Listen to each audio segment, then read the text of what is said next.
Mi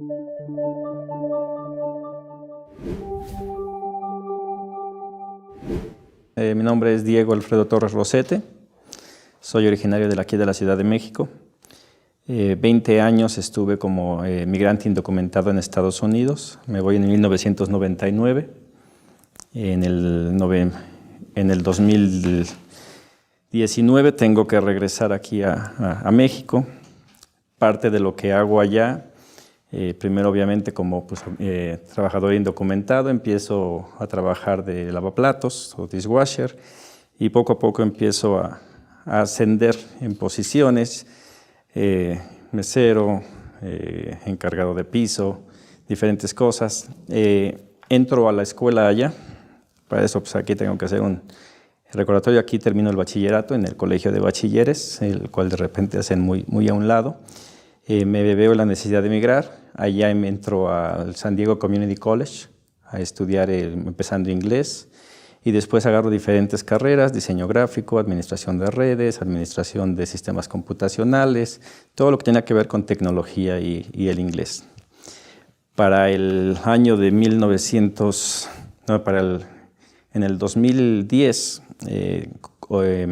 tengo una falta de tránsito en Estados Unidos, me detiene la policía y soy deportado.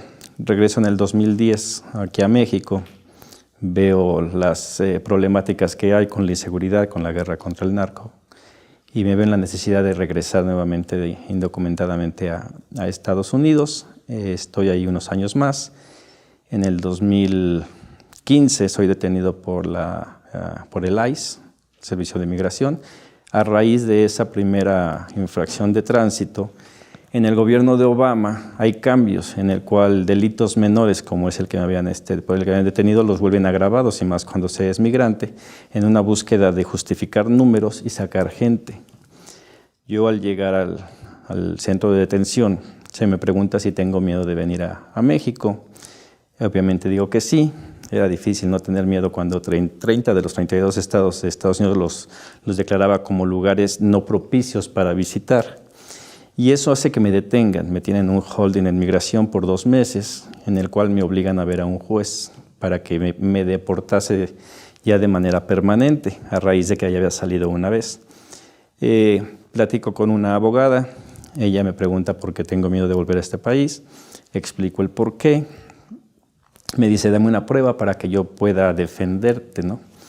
Entonces, en ese momento digo que yo, a partir del 2012, con la llegada de Enrique Peña Nieto al gobierno, empiezo a escribir. Me involucro más de lleno en lo que es el activismo político, a decir lo que a mí me parecía mal de este país.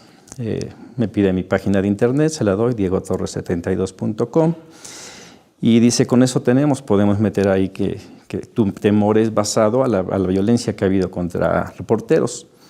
Estoy en un proceso desde el 2015 hasta el 2019, el cual hubiera sido muy interesante si se hubiese terminado, porque en México los mexicanos que piden asilo tienen una posibilidad de 4% de ganar.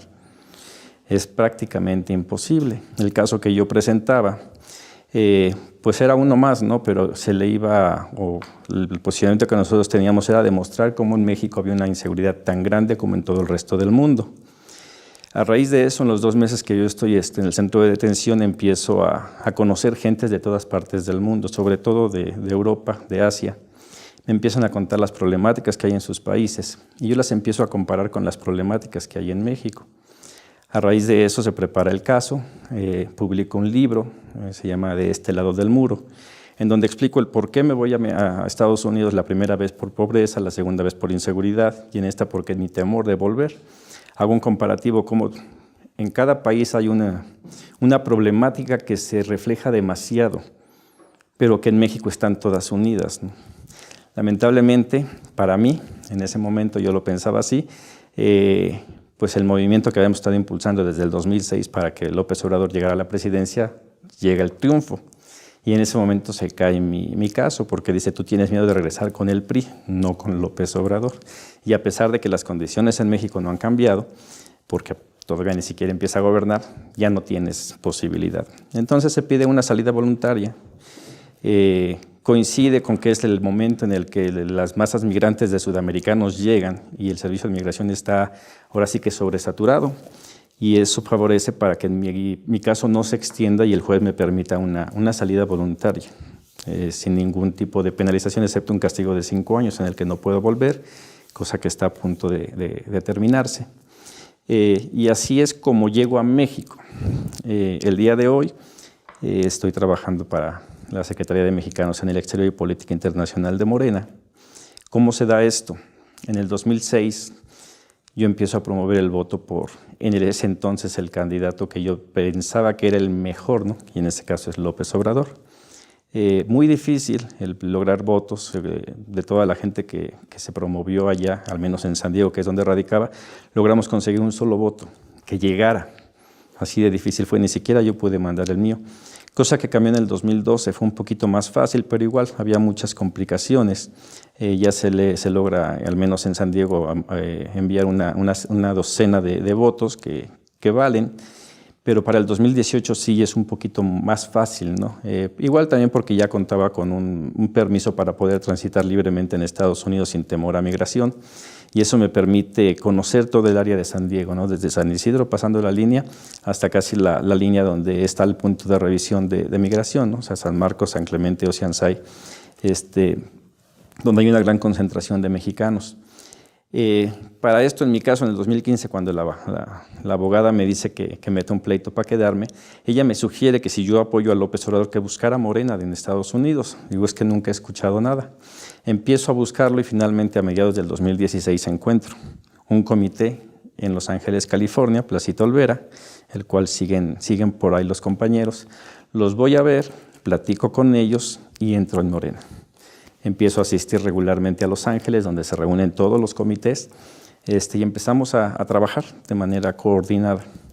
Ese trabajo me lleva a que una vez que yo estoy en México, la actual secretaria, la compañera Marta García Alvarado, en búsqueda de quien le ayude, que conozca el tema, me habla sin saber que yo ya estaba en México. Y me dice, ¿dónde estás? Le digo, estoy en Tijuana.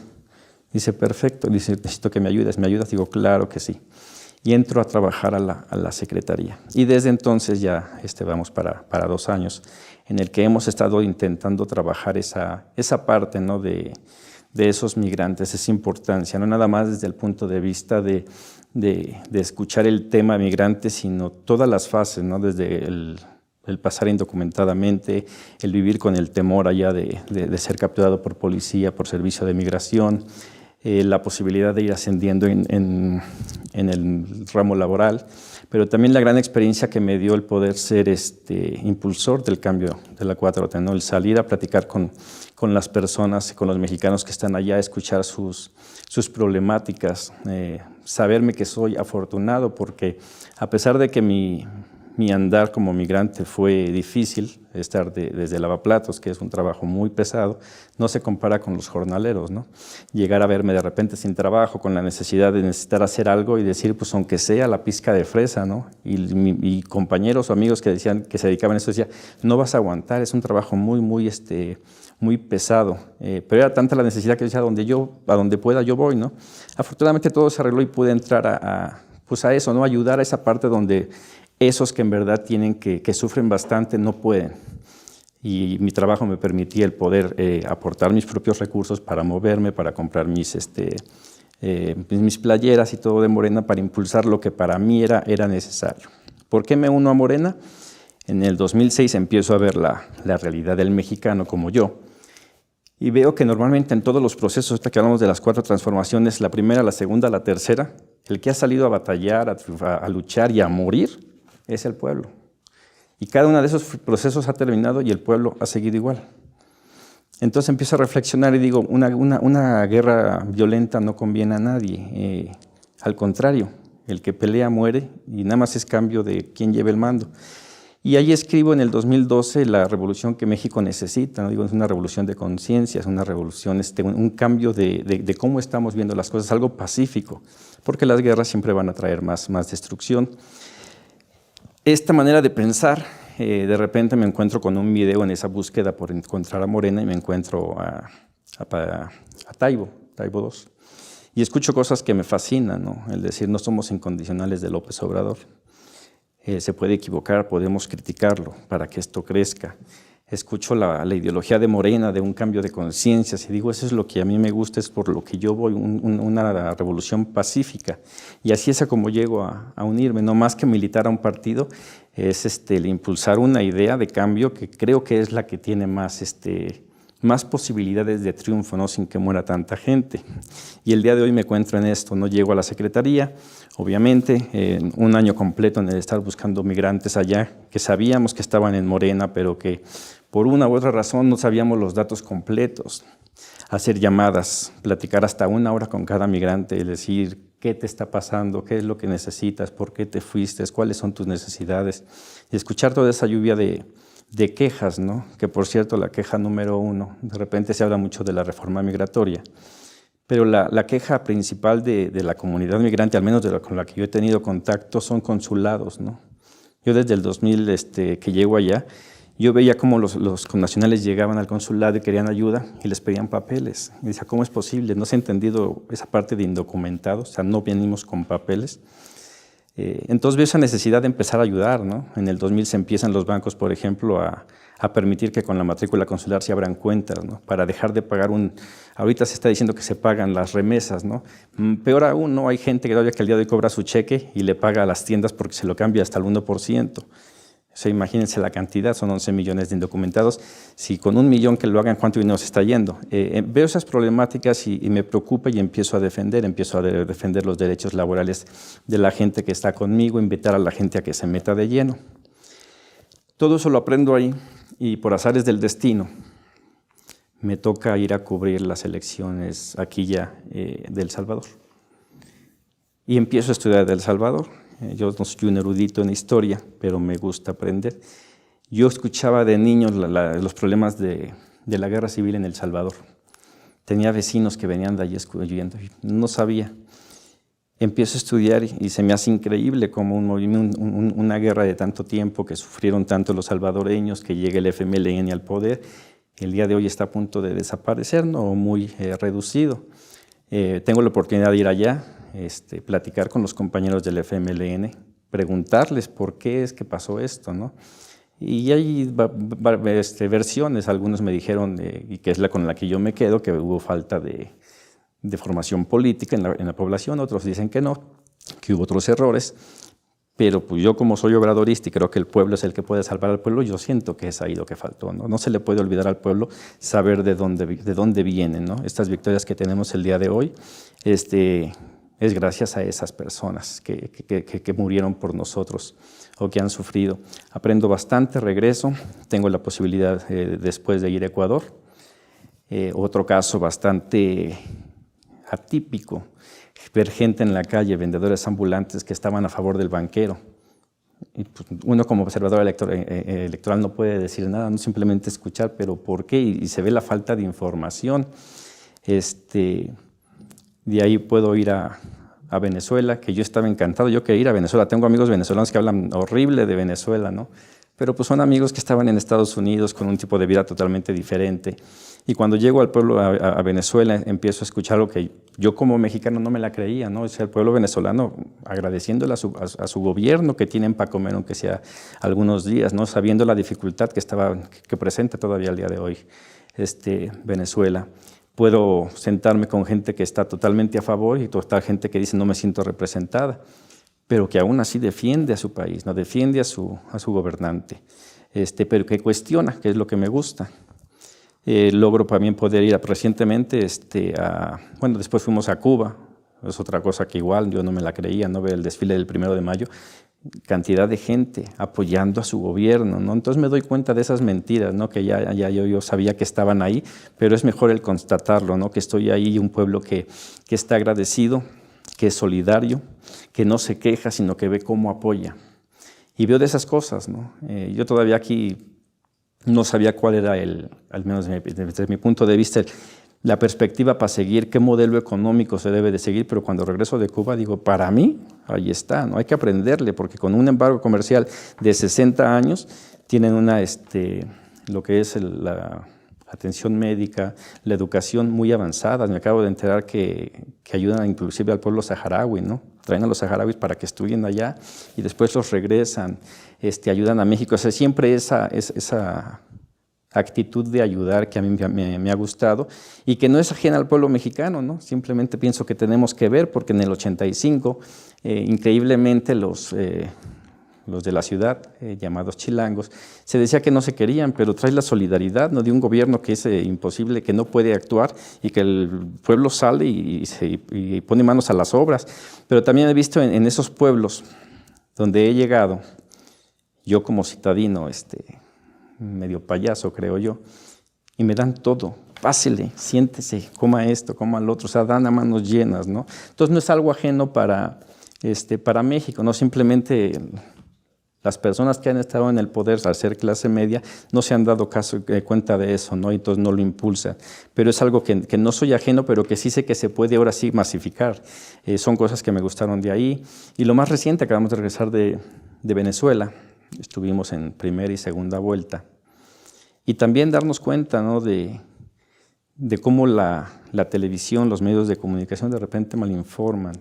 Al término de la primera vuelta salimos a comer a la calle y una señora apoyando al candidato de derecha. Ese candidato que decía que las mujeres tenían que quedarse en casa.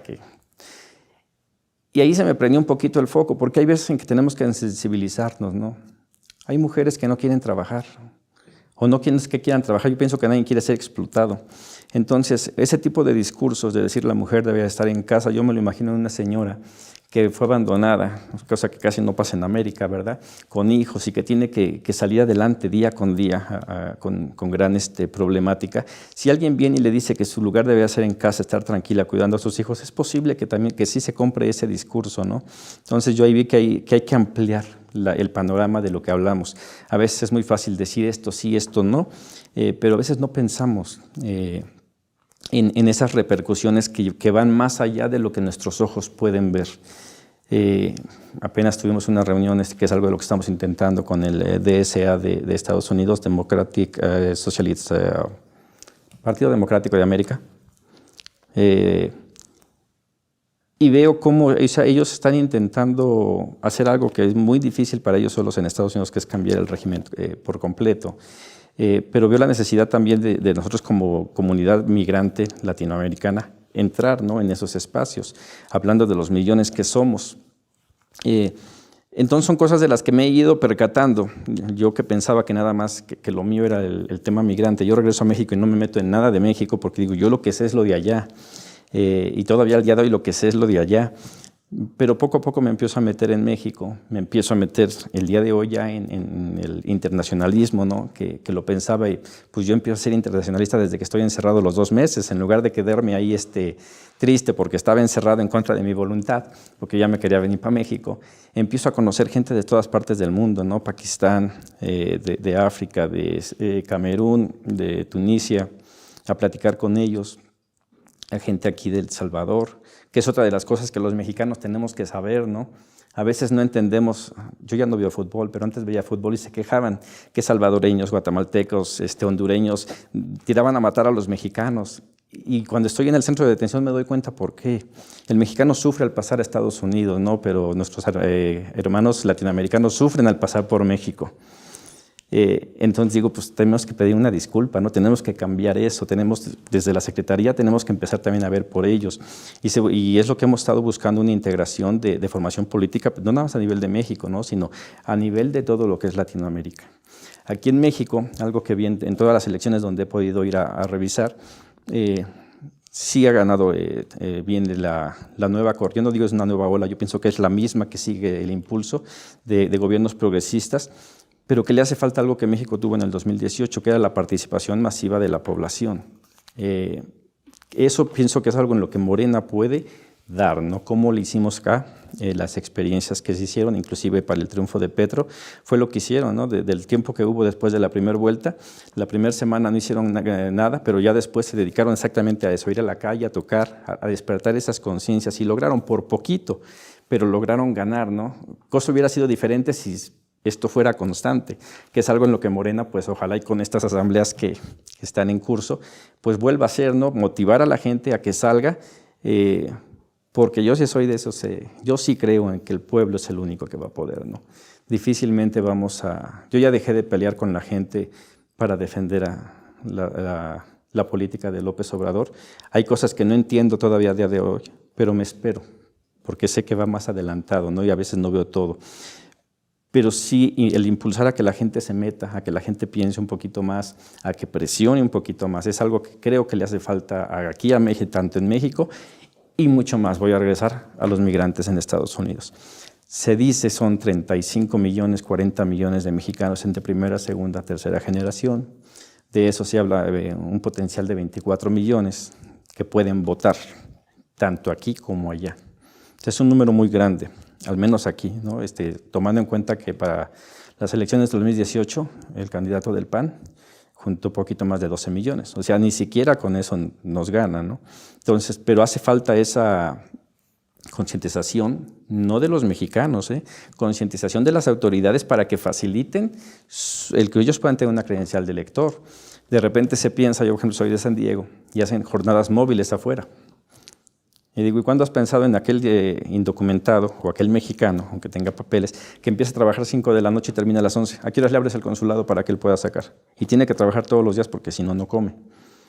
Y se quedaron así, o sea, de repente no pensamos en esas necesidades que tenemos ahora sí que saliendo, ¿no? O sea, son demasiadas complejidades.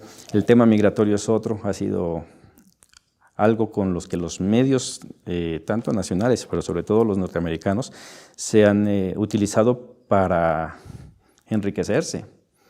Hay un tipo por allá, el Piolín de por la mañana, ¿no? Impulsó bastante la reforma y cuando recibió papeles, desapareció. La reforma migratoria, desde mi punto de vista, y eso es lo que yo pensaba ya, no puede empezar en Estados Unidos. Igual yo tengo muchos amigos norteamericanos, muy buenos. Ahí sí le creo cuando dice López Obrador que el pueblo norteamericano es bueno en su mayoría, el gobierno no tanto. Yo tengo mis reservas con Biden, aunque él lo defienda bastante, porque sufrí los embates o las cosas que hizo Obama en su momento. Pero sí voy a esto de que tenemos que ver en los mexicanos en el exterior por qué se fueron. Cada etapa, ¿no? Cuando yo me voy la primera vez es por necesidad, por hambre, ¿no? La segunda, más que eso, es inseguridad. Estaba muy feo aquí. En esta etapa no sé por qué se estén yendo, porque está carísimo ya cruzar la línea indocumentadamente, sin papeles, y sale tan caro, no veo el negocio de que se vayan.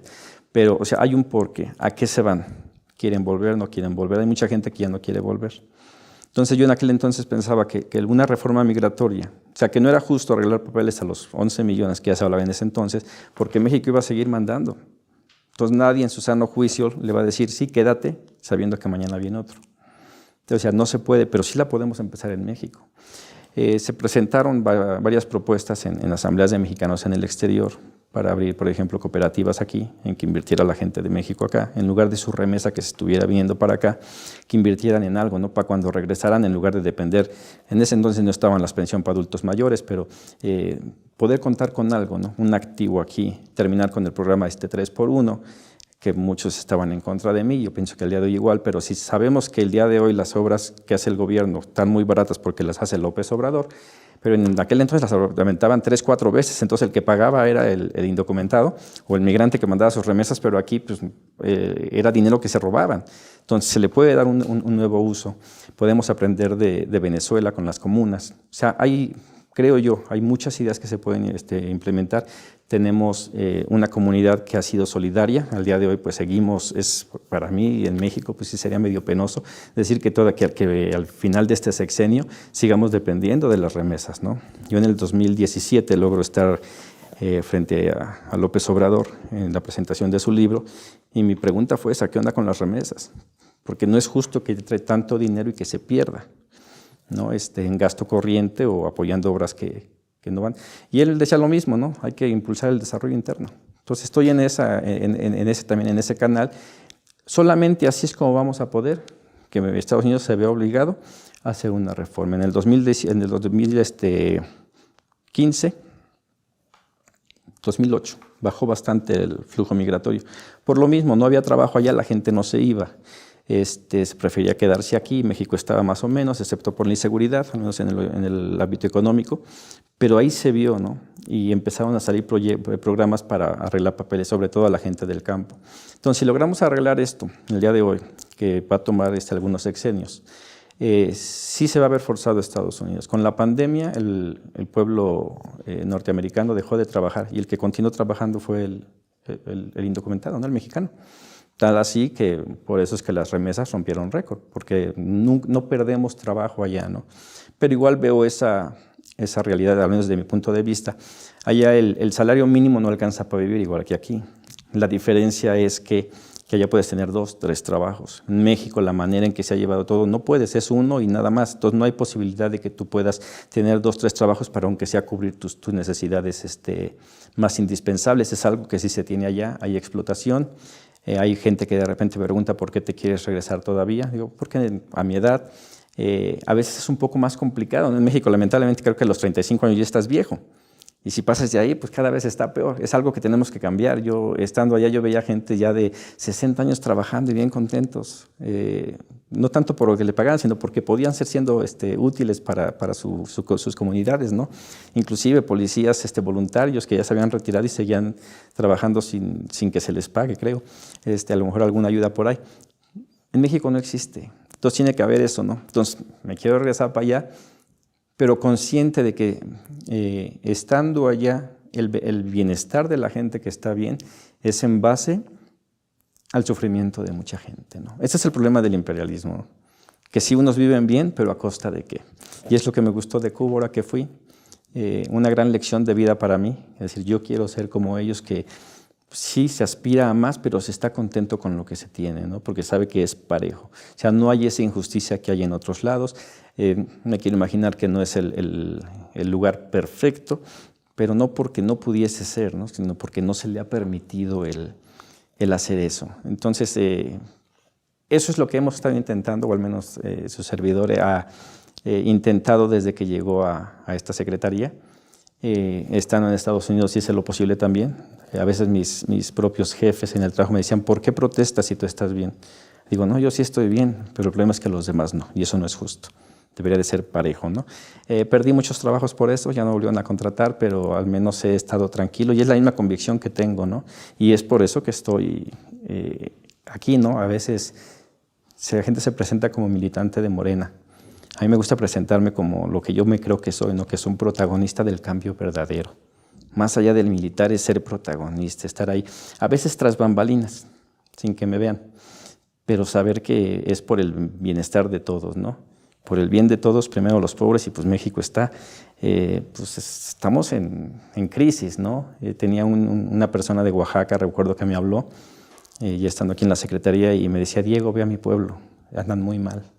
De Oaxaca, digo, Oaxaca está completamente mal. Digo, ¿qué tan mal está tu población en comparación con las que están alrededor? Me decía, no, pues no está tan mal. Digo, pues entonces aguántanos tantito, ¿no? O sea, no es de un día para otro. A veces sí se esperaba que ya en cuanto llegara esto cambiara. Yo veo que el verdadero cambio va a ser 2, 3 sexenios. Tengo muchas esperanzas. Hay cosas que para mis adentros le he criticado a nuestro presidente y afortunadamente no las he dicho, porque al poco tiempo me ha callado a mí mismo, ¿no? Decir, bueno, es su tiempo, hay que ver qué, esto es poco a poco. Yo recuerdo que antes decía, a mí me daba pena escuchar ese discurso de López Obrador que decía, veo un México con hambre y sed de justicia. Decía, ¿cómo es posible que en el 94 lo dijeran y el día de hoy todavía siga eso? Y no es para hablar mal de López Obrador, sino para hablar mal de los gobiernos que estuvieron en medio, que hicieron que el México cayera tanto, que el día de hoy estemos como en el 94. Entonces hay gran esperanza, ¿no? En el que, bueno, ya no va decayendo más, ya logramos poner un alto, ahora falta construir, falta en verdad motivar a la gente. La pandemia es increíble, ¿no? Pero nos enseñó muchas cosas y una de ellas es eso, que no se necesita mucho para poder salir adelante, ¿no? O sea, no hubo trabajo, no hubo nada, pero no hubo desestabilización en el país, muy pocos lo ven. Y el día de hoy, a nivel al menos latinoamericano, y yo creo que internacional, México está ahí, ¿no? Tuve la fortuna de poder organizar, junto con la Secretaría, obviamente, el gran equipo que tenemos, las visitantes extranjeros para las elecciones del 21, las intermedias, y vinieron compañeros de Europa y dijeron, preferimos venir a esta que es intermedia que a las de Perú que son presidenciales, porque sabemos el momento crítico la importancia de México, ¿no?